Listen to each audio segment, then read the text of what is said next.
누가복음 12장 35절부터입니다. 48절까지 보겠습니다. 누가복음 12장 35절 48절 같이 읽습니다. 허리에 띠를 띠고 등불을 펴고 서 있으라. 너희는 마치 그 주인이 혼인집에서 돌아와 문을 두드리면 곧 열어주려고 기다리는 사람과 같이 되라. 주인이 와서 깨어있는 것을 보면 그 종들은 복이 있으리로다. 내가 진실로 너희에게 이르노니 주인이 띠를 띠고 그 종들을 자리에 앉히고 나와 수종 들리라. 주인이 혹 이경이나 혹 삼경이 이르러서도 종들이 그같이 하고 있는 것을 보면 그 종들은 복이 있으리로다. 너희도 아는 바니 집 주인이 만일 도둑이 어느 때에 이를 줄 알았더라면 그 집을 뚫지 못하게 하였으리라. 그러므로 너희도 준비하고 있으라. 생각하지 않은 때에 인자가 오리라 하시니라. 베드로가 여짜오되 주께서 이 비유를 우리에게 하심이니까 모든 사람에게 하심이니까. 주께서 이르시되 지혜 있고 진실한 청지기가 되어 주인에게 그 집 종들을 맡아 때를 따라 양식을 나눠줄 자가 누구냐. 주인이 이를 때에 그 종이 그렇게 하는 것을 보면 그 종은 복이 있으리로다. 내가 참으로 너희에게 이르노니 주인이 그 모든 소유를 그에게 맡기리라. 만일 그 종이 마음에 생각하기를 주인이 더디 오리라 하여 남녀 종들을 때리며 먹고 마시고 취하게 되면 생각하지 않은 날 알지 못하는 시각에 그 종의 주인이 이르러 엄히 때리고 신실하지 아니한 자의 받는 벌에 처하리니 주인의 뜻을 알고도 준비하지 아니하고 그 뜻대로 행하지 아니한 종은 많이 맞을 것이요 알지 못하고 맞을 일을 행한 종은 적게 맞으리라. 물은 많이 받은 자에게는 많이 요구할 것이요 많이 맡은 자에게는 많이 달라 할 것이니라. 아멘. 깨어 준비하라. 예수님께서 이 땅에 다시 오실 것을 약속하고 계시는 말씀이죠. 예수님은 분명히 이 땅에 구원을 위해서 오셨습니다만 이제 구원을 완성하시고 하나님께로 다시 가신 후에 때가 되면 이 땅에 다시 오실 것이다 말씀을 하신 것입니다. 주님께서는 복음의 씨앗을 뿌리고 가신 것이고요. 그 복음의 씨앗을 복음을 받아들인 사람들 또 제자들을 통해서 이제 이 복음의 말씀이 씨앗이 모든 사람들에게 전파되고 증거되기를 원하셨고요. 그 다음에 다시 오실 때는 추수를 하기 위해서 오시는 거죠. 복음의 씨앗을 뿌리고. 우리가 복음의 말씀을 받아들인 이후에 어떻게 잘 열매 맺어가느냐 하는 것이 중요하고요. 예수님은 반드시 이 땅에 다시 오시겠다라고 하는 겁니다. 이것을 굳게 믿는 사람들이 되어야 하는 것입니다. 예수 그리스도의 재림의 임박한 시대에 우리가 살아가고 있는데요. 한 해를 마감하고 또 새로운 해를 맞이하게 됩니다. 우리가 새해를 맞이할 때마다 늘 생각하는 것입니다. 새해는 다 부푼 기대가 있고 소망이 있지요. 내년에는 올해보다 좀 더 나은 삶이 되었으면 좋겠다. 사람들은 다 그렇게 생각합니다. 그러나 우리 그리스도인들은 새해를 맞을 때마다 예수님께서 오실 날이 더욱 가깝다는 것을 잊지 말아야겠죠. 그래서 새해가 되면 우리는 어떤 생각을 해야 되겠습니까? 하나님 앞에 더욱더 깨어 준비한 사람이 되어야 되겠구나. 지난해보다 올해보다 내년엔 더 하나님을 잘 믿어야지. 주님을 더 섬겨야 되겠구나. 이런 긴장감이 있어야 되는 거예요. 긴장감. 그런 자세로 주님을 대하고 섬기는 것이 맞겠습니다. 그래서 오늘도 예수님의 재림을 말씀하시면서 기어 준비하는 사람이 되라. 주님께서 말씀하고 계시죠. 먼저 우리 말씀 속에서 우리가 좀 주목해야 될 것은 주님과 우리와의 관계입니다. 관계를 잘 이해해야 돼요. 나의 정체성이 무엇인가. 여기 보면 주인이라고 말씀하셨고 종들이다 이렇게 표현을 하셨어요. 그러니까 우리는 예수님을 구주로 영접하는 순간 예수님은 주인이고 우리는 종입니다. 항상 이걸 잊지 말아야 돼요. 이 가장 기본적인 문제. 우리가 예수님을 영접했다라고 하는 것은 이 관계가 아주 분명하게 설정이 되는 거예요. 이 변하죠. 아주 근본적인 변화죠. 우리가 예수 믿기 전에는 주님을 영접하지 않은 사람은 내가 주인이에요. 내가. 그래서 내가 주인이기 때문에 내가 하고 싶으면 하고 말고 싶으면 말고 내 마음대로 하는 거예요. 굉장히 중요한 문제입니다. 사실은. 우리가 예수님을 영접하게 되면 그때부터 종으로 바뀌었기 때문에 주인이신 주님께서 무엇을 원하시는지 주님의 뜻이 어떠하신지 여기 관심을 갖게 되는 거예요. 그래서 어떻게 하면 주님의 뜻대로 복종하고 순종할 것인가 여기에 이제 최선을 다하게 되는 것이죠. 그래서 예수님이 다시 오신다라고 했을 때 어떤 사람들이 주님을 맞이하게 되겠는고 가장 중요한 것은 종이에요. 자기의 신분이 종이라는 걸 알고 주님을 바르게 섬기는 사람들이 주님을 맞이하게 될 것입니다. 우리는 하나님의 자녀 아닙니까? 자녀 맞습니다. 하나님의 자녀이지만 언제나 종된 마음으로 주님을 섬겨야 됩니다. 왜? 그 본을 예수님이 보여주셨거든요. 예수님은 하나님의 아들이십니다. 하나님이세요. 그 자체가 하나님이신 분인데 종의 몸으로 이 땅에 오셨잖아요. 낫고천한 종의 형체를 가지고 오셔서 예수님 계시는 동안 종으로 사셨어요. 종으로. 그런데 우리는 하나님의 자녀니까 종으로 살 필요가 없다고요? 이건 전혀 예수님을 모르는 사람이죠. 하나님의 자녀이면서 종된 자세로 헌신했던 주님의 삶을 따르는 것이 맞습니다. 죽기까지 순종하셨잖아요. 죽기까지. 그것이 종의 마음이에요. 그런 자세로 주님을 섬겨야 합니다. 41절에 보시면 베드로가 예수님의 이 말씀에 대해서 또 질문을 합니다. 궁금한 것은 그냥 넘어가지 않는 사람이에요. 베드로가. 질문을 했어요. 주님, 이 비유의 말씀을 지금 우리에게 말씀하시는 것입니까? 아니면 모르는 사람에게 하시는 것입니까? 여러분 대답해 보세요. 누구에게 하시는 말씀입니까? 종들에게 하시는 말씀이에요. 종. 예수님을 따르는 제자. 모든 사람들은 이 말씀을 들을 수가 없어요. 이해도 못하고요. 깨닫지도 못합니다. 너희가 들어야 된다는 거예요. 예수님께서. 제자들에게 하시는 말씀이라고. 오늘 우리 예수 믿고 구원받은 우리들에게 말씀하시는 거예요. 그러니까 우리는 종이라는 것을 항상 잊지 말아야겠습니다. 종이라면 어떤 태도를 가져야 되느냐? 허리에 띠를 띠고 등불을 켜고 항상 서 있어야 돼요. 등불을 들고 켜고 불을 끄면 안 돼. 항상 종된 자세로 이렇게 서 있어야지 앉아있거나 들어놓아 있으면 안 된다는 거죠. 그러니까 항상 준비된 태도를 의미하는 거죠. 그 다음 36절에도 보면 주인이 와서 문을 두드리면 혼인집에서 들어와 문을 두드리면 곧 열어주려고 기다리는 사람과 같이 되라. 이것이 바로 기름을 준비하는 지혜로운 처녀와 같은 것이죠. 언제든지 준비가 되어 있어요. 주님이 두드리면 예 주님. 기름 준비하고 항상 서 있는 자세, 긴장을 늦추지 않는 태도, 이런 준비하는 자세로 주님을 기다리는 사람이 되어야 하겠습니다. 긴장을 늦추지 말라는 거예요. 언제든지 종이니까 종은 주인의 명령이 떨어지면 움직여야죠. 종은 언제나 주인의 말에 순종하려고 하는 태도가 항상 있어야 되는 거예요.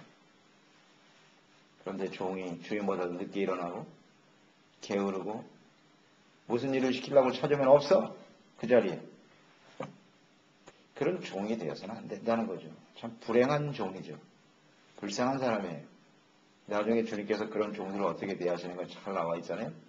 그러니까 우리가 예수 믿고 제자가 되어 주님을 따른다고 하는 것은 종인데 5달란트, 2달란트, 1달란트 받은 종과 같은 의미예요. 하나님이 주신 거 게으르고 나태해서 땅에 묻어두고 적당히 그냥 자기 하고 싶은 대로 하고 말이죠. 주인의 뜻에는 전혀 관심도 없어. 나는 자유다. 그렇지 않습니다. 그런 종은 쫓겨나는 거예요. 그러니까 언제든지 우리는 하나님 앞에 종된 자세로 깨어 성실하게 준비하는 사람이 됩시다. 성실한 태도. 매우 중요한 거예요. 주님의 말씀을 귀를 기울여야죠. 그런데 주님의 말씀에 관심도 없어? 종들이. 항상 깨어서 말씀을 들어야 될 거 아니에요. 주님께서 뭐라고 말씀하시는지, 내가 무엇을 어떻게 해야 될 것인지, 주여 오늘 하루 제가 뭘 어떻게 해야 되겠습니까? 그런 자세로 우리가 새벽을 깨우는 거 아닙니까? 그런 자세로 말씀을 대하는 거 아닐까요? 제가 뭘 어떻게 해야 되지요? 받아줬고 준비. 이게 종의 태도죠. 그런 사람은 복이 있다 그랬어요. 이 37절 주인이 와서 깨어있는 것을 보면 그 종들은 복이 있도다. 아멘입니다. 우리는 언제나 이렇게 항상 깨어서 준비하는 종들이 되어야 하겠습니다. 문제는 예수님이 오실 날이 가까울수록 많은 사람들이 잠들어 간다는 거죠. 알긴 알아요. 모르는 게 아니라고. 예수님 오신다는 걸 모르는 사람이 어디 있어. 교회 다니면서 예수 믿는 사람이. 근데 긴장감이 없는 거죠. 이게 문제죠. 갈수록 심화되겠죠. 늘 말씀드리지만 올해보다는 내년이 더 예수 믿기가 어려운 거예요. 더 많은 사람이 잠들어 갈 거예요. 우리도 마찬가지고. 아이, 그동안에 뭐 할 만큼 했어. 더 어려워지는 거예요. 믿기가. 지금까지 깨어 있었는데, 지금까지도 안 하셨는데, 하고 놓고 넘어지는 사람들이 너무 많다는 거죠. 그래서 우리는 끝까지 깨어서 주님을 섬기는 사람이 되어야 하겠습니다. 복 있는 사람이 돼야죠. 지금까지 한 게 헛된 일이 되고 말잖아요. 아니, 주여, 내가 지금까지는 불 켜고 서 있었는데요. 아니, 잠깐 졸았어요. 참 억울하죠. 제일 억울한 사람이 그런 사람이에요. 평소에 잘했어. 근데 한순간 나한테 하고 게으르고 넘어져 있는데 그때 주님이 와버린 거야. 참 억울하겠죠. 그런 사람 되지 맙시다. 여러분도 항변하겠죠. 문을 닫혔는데 주여, 내가 지금까지 불 켜고 있었다니까요. 아무리 두드려봐야 소용이 없더라는 거죠. 그러니까 우리는 이 시대에 사는 우리들은 더욱더 정신을 차리고 깨어있는 사람이 되어야 합니다. 보면 그랬잖아요. 깨어있는 것을 보면 그 사람이 복 있는 사람이다. 그러면서 주님께서 말씀하셨잖아요. 언제 올지 모른다는 거예요. 주인이 혹 2경이냐 3경에 이뤄서도 종들이 그같이 하고 있는 것을 보면, 주님이 보고 계신단 말이에요. 언제 오실지 모르니까 그게 문제잖아요. 좀 알려주시면 얼마나 좋을까. 알려주시지 못한 이유를 아는 이유를 우리가 알겠죠. 주님께서는 우리가 항상 이렇게 근신하고 깨어있기를 원하시는 거예요. 마지막까지 정말 충성스러운 모습으로 주님을 섬기는 사람이 되기를 원하십니다.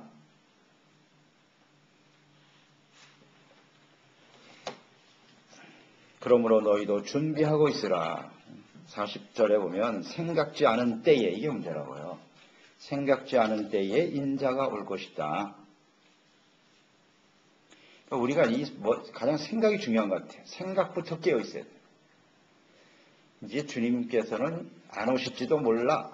이 생각이 게으르고 나태해지면 우리의 몸과 마음도 그렇게 될 것이고. 그래서 우리는 먼저 생각이 깨어 있어야 되는 겁니다. 어떤 생각을 하고 살아가느냐 하는 겁니다. 우리의 생각, 마음의 중심이 어디에 있는가 초점을 두고 살아야 합니다. 주인이 다시 와서 주님 오실 것이라고 하는 것에 항상 초점, 우리의 생각이 거기에 맞춰져 있어야 되는 거예요. 근데 우리는 그렇지 않죠. 이 사탄이 공격하는 것도 바로 우리의 생각이거든요. 지금 2000년이 지났는데도 안 오셨는데 계속 그런 생각을 집어넣죠. 야, 그동안 충성했어. 그 정도 했으면 됐지 뭘.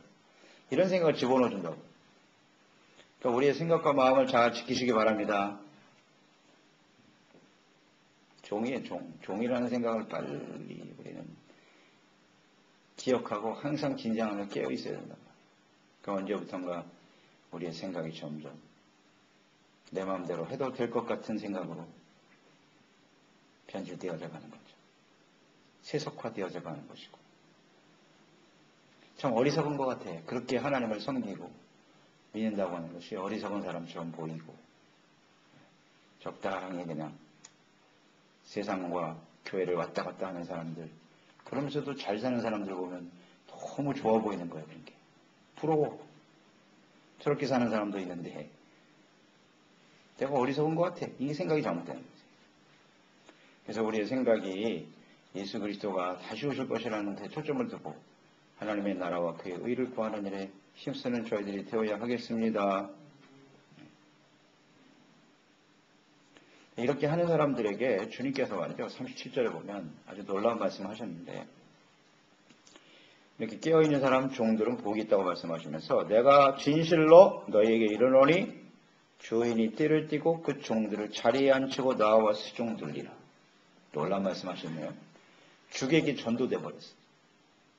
이렇게 깨어 주님을 위해서 섬기는 종들을 주님께서 와서 보시면 주님께서 그 종들을 자리에 앉히고 그들을 수종들어 주신대요. 예수님께서.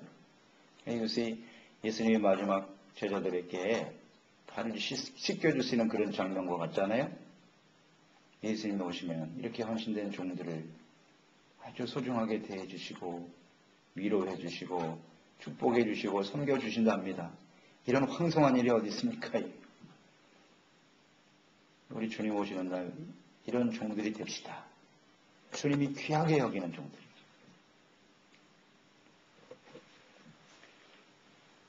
사실 1절 이하에 보면 이 베드로의 질문, 우리에게 하시는 겁니까? 사람들에게 하시는 겁니까? 바로 제자들에게 하시는 말씀이다. 그래서 42절에 지혜 있고 신실한 청지기가 되어 주인에게 그 집 종들을 맡아 때를 따라 양식을 나눠줄 자가 누구냐? 그러니까 이 말씀을 들어야 될 사람은 누구냐? 지혜 있고 진실한 청지기. 여긴 또 청지기라는 말을 썼어요. 40절 이하까지는 종이라는 말을 쓰셨고요. 청지기. 그 종은 종인데 청지기예요. 그러니까 재물을 맡아서 주인의 것을 맡아서 관리하는 사람. 그러니까 청지기는 약간의 자유가 있어요, 없어요? 자유가 있어요. 그러니까 주인의 것을 맡아서 주인의 뜻대로 쓸 수도 있고 내 마음대로 쓸 수도 있어요. 그게 청지기예요. 그러니까 진실하고 지혜 있는 청지기가 되어야 하겠습니다. 그래서 주인의 것을 맡아서 주인이 왜 맡겨주셨느냐 이거예요. 종들을 맡아 때를 따라 양식을 나눠주고 그 종들을 잘 관리하고 세우라는 겁니다. 그러니까 우리는 종이면서 청지기라는 것을 잊지 말아야겠어요. 재물을 맡아 우리에게 주어진 재물 역시 청지기예요. 우리가 지난 시간 묵상했잖아요. 너에게 주어진 재물을 어리석은 부자와 같이 되지 말고 하늘에 쌓아두는 자가 되기를 바란다. 재물도 주님의 것이에요. 우린 청지기라고. 시간도 주님께서 우리에게 맡기신 것이고 우리의 몸도 마찬가지. 우리의 재능, 은사, 사명 이거 다 주님께서 우리에게 맡기신 거죠. 이 선한 청지기로서 이것을 가지고 종들을 잘 섬겨라. 이 땅에 구원받은 그리스도인들을 위해서 또 구원받을 영혼들을 위해서 얼마나 우리가 잘 섬기고 충성하느냐 하는 것에 달려있단 말이에요. 진실하고 충성된 청지기가 되어라. 이것이 이제 주님을 다시 오실 주님을 기다리는 성도들의 모습이겠죠. 그럴 때 내가 참으로 너에게 이르노니 역시 그런 종이 복이 있다 그랬죠. 그렇게 하는 것을 보면 그 종은 복이 있도다. 마지막으로 주님 오시는 그날까지 그 순간까지 계속 자신에게 주어진 종으로서 청지기로서의 사명을 다하고 있는 상태예요. 과거에 그렇게 했다는 게 아니라 오시는 그때까지 계속하는 사람. 주님께서 보고 계시면 그런 사람은 복이 있는데 모든 소유를 그에게 맡기리라. 주인의 모든 소유는 무엇일까요? 주인의 모든 소유는 뭐죠? 하나님의 나라를 유업으로 받는 겁니다. 하나님의 나라를 유업으로 받는 거예요. 가장 소중한 하나님의 소유. 하나님의 나라 축복의 은혜를 더하여 주시리라. 상급으로 갚아주시겠죠. 우리가 정말 원하는 상급은 하나님의 나라에 서는 거 아니겠습니까? 구원의 완성, 하나님의 천국에 들어가서 주님을 영접하게 되겠죠. 그러니까 예수님 오시는 날은 이렇게 심판으로 나타나게 되는데요. 이것이 이제 모든 믿지 않는 불신자들은 뭐 말할 것도 없거니와 오늘 이 말씀에 보면 종들 가운데도 이렇게 구분이 된다는 뜻이네요. 그런 거 아닙니까? 예수 믿는 사람들 중에도 이렇게 정리가 된다는 거예요. 정리가 돼요. 자, 이 부분을 우리가 좀 잘 이해를 해야 될 텐데 말이죠. 모든 소유를 맡긴다. 만일 그 종이 마음에 생각하기를 45절이에요.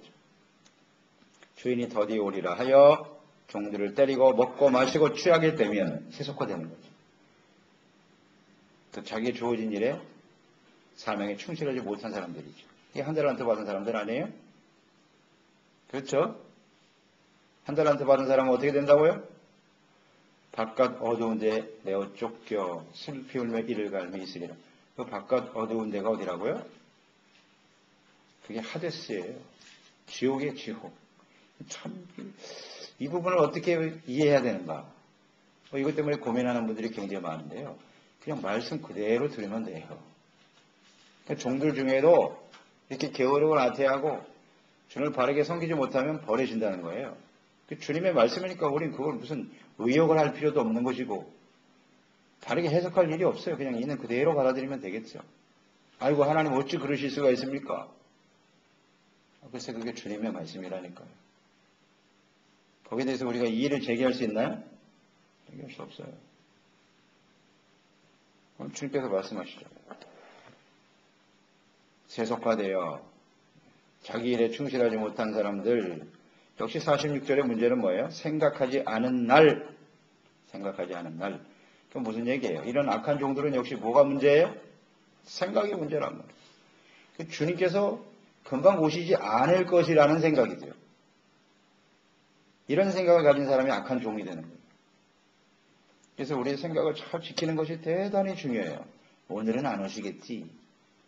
아니 아마 올해는 안 오실걸. 내가 어떤 나름대로 시간을 정해놓는 거예요. 주여 한 몇 년 동안은 오지 말아주세요.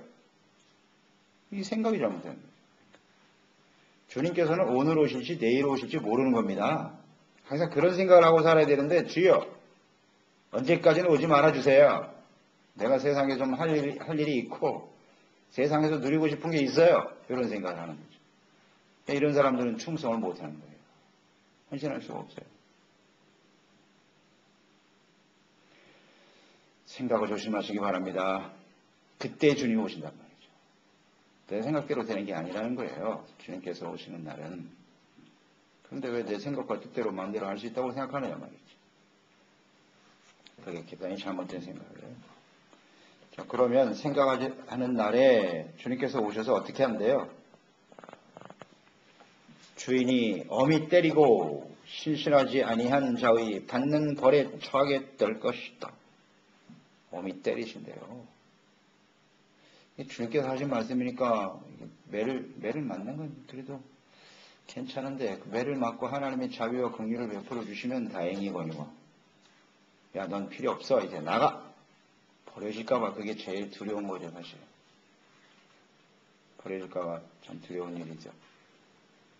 주님이 오시는 날은 이렇게 심판하시는 날입니다.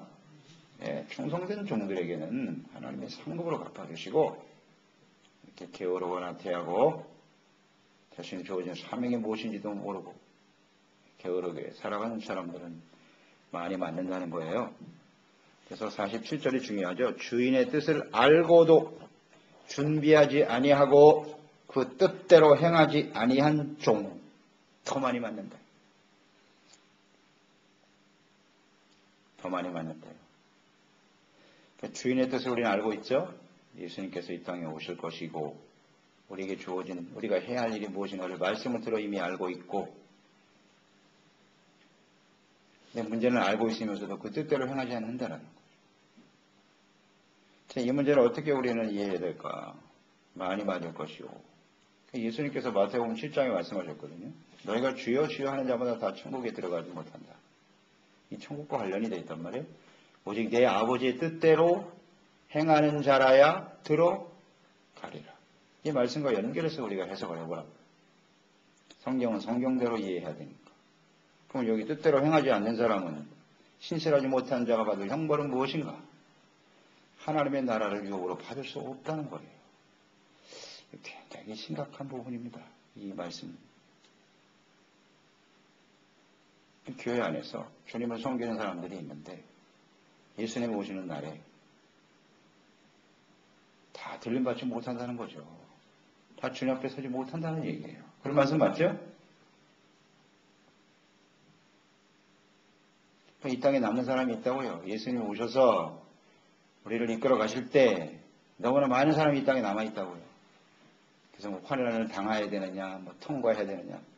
지나지 못한 사람, 들림받지 못한 사람이 통과하겠죠. 수많은 교회가 그런 혼란의 시간을 지나야 될 거예요. 수많은 성도들이. 거기서 구원받기는 쉽지 않을 겁니다. 쉽지 않을 거예요. 그래서 우리는 항상 깨어서 준비하는 지혜로운 사람이 돼야 되겠죠. 알지 못하고 맞을 일을 행한 종은 또 잘 모르는 상태에서 하는 사람 좀 덜 맞는다 그랬어요. 많이 맡은 자에게 많은 것을 요구하고, 그렇죠. 5달란트 받은 사람은 더 많은 것을 10개를 남겨야 되는 것이고, 적게 맡긴 사람 역시 그에 맞게 합당하게 주님께서 요구하신다. 그래요. 무리한 걸 주님이 원하시는 게 아니에요. 우리에게 주어진 사명, 그 달란트대로 주님 앞에 충성하는 사람이 됩시다. 왜 나는 적게 듭니까? 비교하지 말고 하나님께 주신 은사, 사명, 사람 다 달라요. 남들과 비교하면서 괜히 스스로 열등감에 빠져가지고 하나님의 일을 하지도 않고 게으르고 나태한 사람이 돼서는 안 돼요. 그건 절대 주님 앞에 통하지 않습니다. 왜 나에겐 적게 주셨어요? 그렇지 않아요. 하나님께서 우리에게 맡기신 사명의 자리, 은사, 또 그리스도의 몸된 교회. 일단 교회가 뭐 얼마나 많아. 큰 교회도 있고 작은 교회도 있고. 큰 교회에 있는 사람만 다 그러면 하나님의 큰 상급 받는? 그렇지 않습니다. 큰 교회일수록 주신 사명을 더 감당하지 못하면 어떻게 해요? 매를 더 많이 맞아요. 더 많이 요구하신다 그랬잖아요. 너무 큰 거 좋아할 필요 없어요. 우리가 원한다고 주시지도 않지만 각자 주어진 그릇대로 주어진 자리에서 사명을 다하는 저희들이 되어야 하겠습니다. 작은 일에 충성 안 하고 맨날 그냥 헛된 꿈만 꾸고 있어요. 재물도 마찬가지. 많이 있는 사람이 있는가 하면 적게 맡은 사람이 있어. 그럼 적은 것 가지고 최선을 다해서 주님을 섬기면 돼요. 하나님 나에게 안 주셨으니까 난 주님 앞에 드릴 게 없어요. 나중에 많이 주시면 할게요. 절대 속지 마십시오. 그건 스스로를 속이는 일입니다. 적은 일에 충성하지 못한 사람이 큰 것 맡아서 할 수 있다? 절대 그렇지 않죠. 그러니까 많은 것을 우리가 재물도 많이 맡고 있는 사람은 그만큼 삶이 커지는 거예요. 주님을 위해서 이웃을 위해서 할 일이 많은 사람들인데 그것을 실천하지 않으면 더 많이 많아. 이 말씀과 연결해 보세요. 먼저 우리가 선행절에 말씀을 나눴던 내용. 더 많이 하늘에 쌓아두는 사람이 되어야 한다는 뜻이겠지요? 오히려 우리가 힘쓰면 되는 것이에요. 그래서 주님께서 이 땅에 다시 오실 때 이와 같은 모습으로 우리를 평가해 주시는 거예요. 그래서 계시록 말씀 다시 한번 읽어보고 우리가 말씀을 마치도록 하죠. 계시록 3장을 한번 열어보세요. 계시록 3장 10절 11절 예수님이 다시 오신다. 어떻게 행해야 될 것인가? 10절 11절 같이 읽어보겠습니다. 내가 나의 인내의 말씀을 지켰은즉 내가 또한 너를 지켜 시험의 때를 면하게 하리니 이는 장차 온 세상에 임하여 땅에 거하는 자들을 시험할 때라. 내가 속히 오리니 네가 가진 것을 굳게 잡아 아무도 내 멸관을 빼앗지 못하게 하라. 여기서 너희는 누굽니까? 빌라델비아 교회 성도들이죠. 마지막 때에 하나님 앞에 칭찬받는 교회. 그들은 인내의 말씀을 지켰어요. 시련과 어려움에서도 인내하면서 말씀을 지킨 사람들인데 이런 사람들은 어떻게 해준다고요? 시험의 때를 면하게 해주리라. 이 말씀을 잊지 마세요. 마지막 심판 때에 그랬어요. 면하게 해주십니다. 네, 예수님이 속히 오신다죠? 이 멸관을 빼앗기지 않도록 굳게 붙잡는 사람이 됩시다. 이게 바로 깨어있는 종들의 모습이에요. 그리고 22장으로 가보세요. 마지막 계시록 마지막 장을 보세요. 22장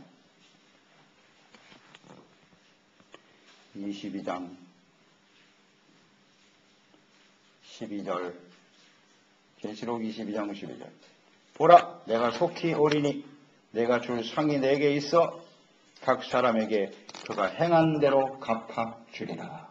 아멘. 행한 대로 갚아주신답니다. 이제 무엇을 어떻게 행해야 될지 알겠죠? 오늘 말씀에 나와 있잖아요. 이렇게 행하는 사람 그런 종은 복이 있는 거예요. 깨어 준비하여 언제든지 마지막 순간까지 하나님의 나라와 그의 의를 우리의 생각 속과 마음 속에 담아두고 주님 오실 그날을 위해서 항상 깨어 말씀과 기도로 깨어있고 자기의 주어진 은사와 사명에 충실한 사람들 그런 사람들에게 주님이 오셔서 큰 상급으로 갚아주실 것입니다. 우리가 하나님께 상급받고 귀중히 여김을 받는 종들이 됩시다. 기도하겠습니다. 하나님 아버지, 오늘 주님의 말씀을 대합니다. 오늘 주께서 친히 저희들에게 종을 삼아주시고 또 주님을 위해서 오실 주님을 위해서 충성하며 헌신할 수 있도록 기회를 주신 것을 감사드립니다. 예수님 오실 그날을 항상 기대하고 소망하면서 긴장을 늦추지 않고 성실하고 진실된 지혜로운 청지기가 되어 하나님 앞에 주님 다시 오시는 주님 앞에서 영광스러운 모습으로 설 수 있는 우리 모두가 되게 하시옵소서. 예수님의 이름으로 기도드리옵나이다.